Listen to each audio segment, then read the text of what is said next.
Hello সবাইকে, সবাই তোমরা কেমন আছো? তো আজকে নিয়ে এসেছি একটা হ্যান্ডমেড পার্স ব্যাগ নিয়ে।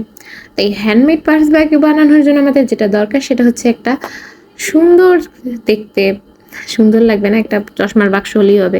আর এই যে সাদা কাপড়টা, এটা হচ্ছে আমার ছোটবেলায় একটা স্যান্ডো গেঞ্জি ছিল।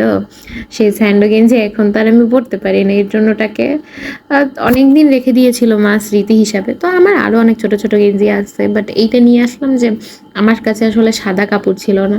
তো ফার্স্টে আমি ভেবেছিলাম যে এইটা কাভার সাদা কাপড় দিয়ে তারপর কিছু একটা করব। ফার্স্টে যে ডিজাইনটা আমি ভেবেছিলাম সেটা আর হয় নাই, কারণ এইখানে এই যে তারপর ভাবলাম যে কি করা যায়।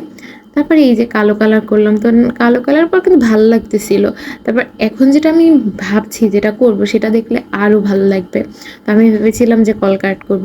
তো কলকাট অনেকেই ভাবে যে ওয়েস্টার্নের সাথে মেবি কলকাটটা ভালো হয় না, মানে ওয়েস্টার্নের সাথে যদি আমি কলকাটটা পরি মানে তাহলে ভালো লাগবে না। বাট না, ওয়েস্টার্নের সাথে তোমরা এই ধরনের কলকাট করা পার্সগুলো না ব্যবহার করে দেখতে পারো। আমি বলবো খুব খুব খুব ভালো হবে। আর শাড়ির সাথে তো কথাই নেই, শাড়ি আর থ্রি পিসের সাথে তো এই কলকাট করা জিনিসগুলো তো মানে অনেক ভালো। মানে আমি খুব তাড়াতাড়ি আর সহজে একটা জিনিস তৈরি করতে চাইছি। আর আমার মনে হয় যে কলকার্টের থেকে সহজে তাড়াতাড়ি, হ্যাঁ অনেকে কলকার্ট পারে না, বাট যদি 2-3 বার চেষ্টা করে দেখো কলকার্টের মতো সহজ কাজ আমি মনে করি না আর আছে। আর করতে এত ভালো লাগবে, দেখবো আমার অনেক ড্রেস আছে, অনেক তারপর অনেক কাজ, গহনা, এগুলোর ভিতরে আমি বেশিরভাগই কলকার্টের কাজ করি।